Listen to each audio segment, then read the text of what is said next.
नमस्कार, बिहार मिथिला न्यूज में आपका स्वागत है। मैं मनोज। बता दें कि पूरे दरभंगा और बिहार की राजनीति इसी दरभंगा एम्स पर है। दरभंगा में बिहार का दूसरा एम्स बने, इसे लेकर के विगत कई वर्षों से प्रक्रिया चल रही है, राजनीति चल रही है।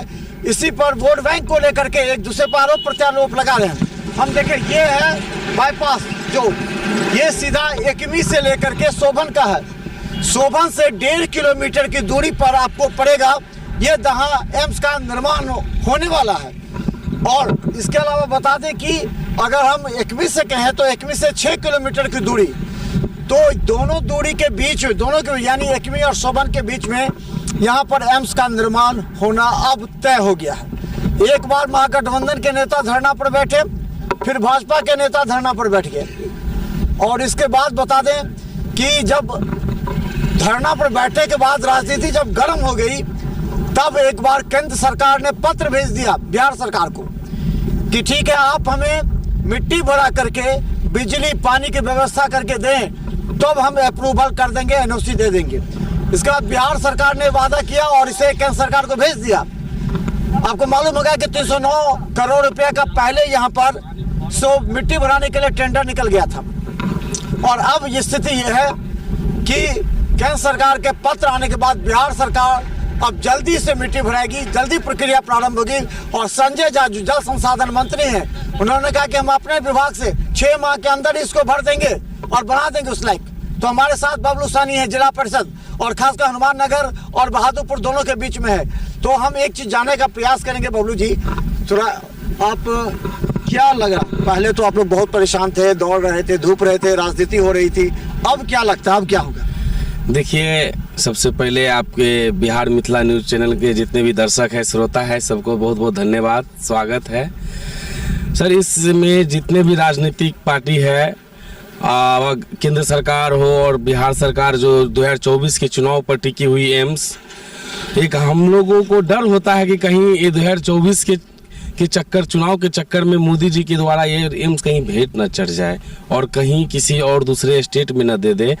इस डर से यहाँ के जो बीजेपी के कार्यकर्ता है या राजद कार्यकर्ता है या जदयू जिस भी पार्टी के कार्यकर्ता है, सभी लोग एक ही टुक लगाए हुए हैं, टकटकी लगाए हुए हैं कि यहाँ एम्स निर्माण हो और हमारे क्षेत्र का पूर्णतः विकास हो। जिसमें मानिए 1 अक्टूबर को हम लोग धरना स्थल पर बैठे थे, उसको देखते ही देखते फिर लगा दूसरे दिन बीजेपी के द्वारा बैठा गया, धरना दिया गया, जिसमें सभी तरह के ताना खिंचाव आया। बाद में जब गोपाल जी ठाकुर का बयान आया, शाम के समय में आप ही मीडिया बंधु के द्वारा हमको देखे एक न्यूज चैनल में, उन्होंने बोला कि एम्स यहाँ बनेगा, लेकिन मुझे जो है बिहार सरकार आश्वस्त करे कि यहाँ पे मिट्टी भराए, बाउंड्री वाल और बिजली का पूर्णतः व्यवस्था किया जाए। तो पहले ही बिहार सरकार 8 भागों में 309 करोड़ की टेंडर कर चुकी है।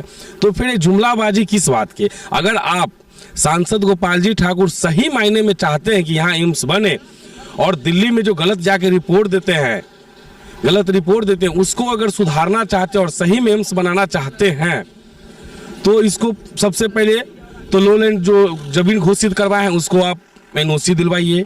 और दूसरी बात, बिहार सरकार भी भेज दी है पत्र कि ठीक है, हम भर के दे देंगे बिजली पानी व्यवस्था। लेकिन बिहार सरकार भर के देगी तो कल आप नहीं समझते हैं, बीजेपी बड़का झूठा पार्टी है, कल वो 309 करोड़ का महा घोटाला साबित कर देगा कि नीतीश कुमार के राज में महा घोटाला हुआ और ये 309 करोड़ में बन जाएगा। यहाँ तो बिहार के लिए सही होगा कि कोई पर्यटक स्थल बन जाएगा, लेकिन बीजेपी बहुत बड़ी धोखा देने वाली है। तो अब तो फिर से टेंडर होगा, टेंडर की प्रक्रिया में है। हमें लगता है कि जल्दी इसका शिलान्यास हो जाए, शायद 15 जनवरी तक हो जाए प्रक्रिया में। संजय झा सर, सबसे पहले संजय झा के द्वारा जो कदम उठाया जा रहा है बहुत सराहनीय है। इधर की जनता देख रही है, गोपाल जी ठाकुर और संजय झा के कार्य को देख रहे हैं जनता। बस यहाँ पे डर है कि एनओसी जब तक नहीं आए, हम दरख्वास्त करेंगे बिहार सरकार से कि आप इसमें मिट्टी का कार्य या कुछ नहीं करें, नहीं तो बहुत बड़ा घोटाला में बीजेपी के साजिश के तहत आप फंस जाइएगा। मिट्टी नहीं भरा अभी?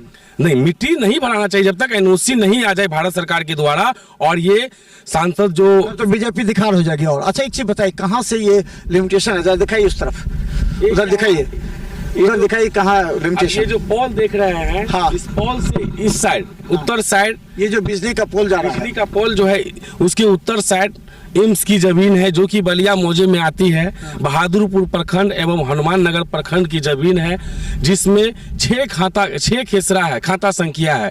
उसी खाता संख्या में दोनों में बहादुरपुर और हनुमान नगर मौजा में जमीन आती है, और दोनों जगह पे एम्स, यहाँ दोनों प्रखंड की जमीनों में एम्स बननी है। लेकिन मैं लास्ट बार हर बार यही बोलूंगा कि जब तक बीजेपी एनओसी नहीं देती है, बिहार सरकार इस पे कोई काम नहीं करे, नहीं तो बीजेपी के बहुत बड़ी चाल है। अच्छा ये बताइए कि ये जमीन का कहानी क्या है, क्या कहाँ की जमीन थी, कब की जमीन थी, किसकी जमीन है, और कितने एकड़ जमीन को एक्वायर किया है ये बिहार सरकार ने? अभी तक बिहार सरकार यहाँ पे 118 एकड़ जमीन एकड़ की है। 118 वो किसकी जमीन थी, निजी थी या फिर? कुछ निजी जमीन है, कुछ जो है बिहार सरकार, जो कि एक दरभंगा खान हुआ करते, एक दरभंगा महाराज हुआ करते थे, और कुछ पंचों जो ग्रामीण है, पंचोवासी की जमीन है, जो यहाँ के राजा महाराजा जो परिवार से ताल्लुक रखते थे उनका जमीन है।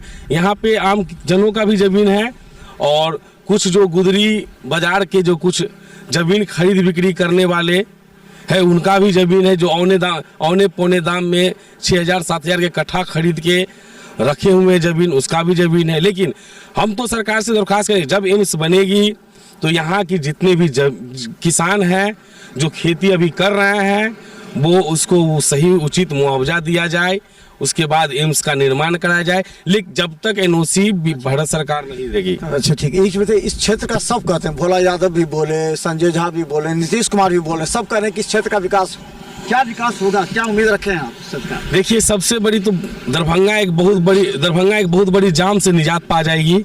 और डीएमसीएच जो बिहार में जब 8 हॉस्पिटल थी, बड़ा हॉस्पिटल, उस समय में डीएमसीएच दरभंगा में था, पूरा बिहार में 8वां नंबर पर था, 8 ही हॉस्पिटल था उस समय की। और अगर एम्स वहाँ जैसे लेके जा रही थी केंद्र सरकार, वहाँ पे एक डीएमसीएच को बचाया गया। यहाँ क्या विकास होगा, क्या नजर आएगा पूरा एरिया में? अगर यहाँ एम्स बन रहा है तो क्या विकास होगा, क्या नजर आएगा आपको? सर, सबसे बहुत बड़ी बात हो जाएगी कि यहाँ की जो दरभंगा जिला में एक रोजगार से उभर भरेगा, जिसका यहाँ पर का लोकल किसान हो या लोकल व्यक्ति हो, सभी को यहाँ पे रोजगार मिलेगा। जैसे यहाँ पर पेट्रोल पंप खुला है, अभी कम से कम लोकल इलाका का 50 आदमी उसमें काम करता है, खाना बनाने से लेकर दुभी धान उखाड़ने तक का, खेती देखने तक का 50 आदमी का, जिनका भी पेट्रोल पंप है, उनके द्वारा रोजगार दिया गया। यहाँ क्या क्या चीज बन रहा है, मतलब कौन कौन से लोग खरीदे हैं जिससे यहाँ पर विकास होगा, यहाँ नर्सिंग होम बनना है? क्या हम लोग सुने हैं कि पेट्रोल पंप के जस्ट बगल में एक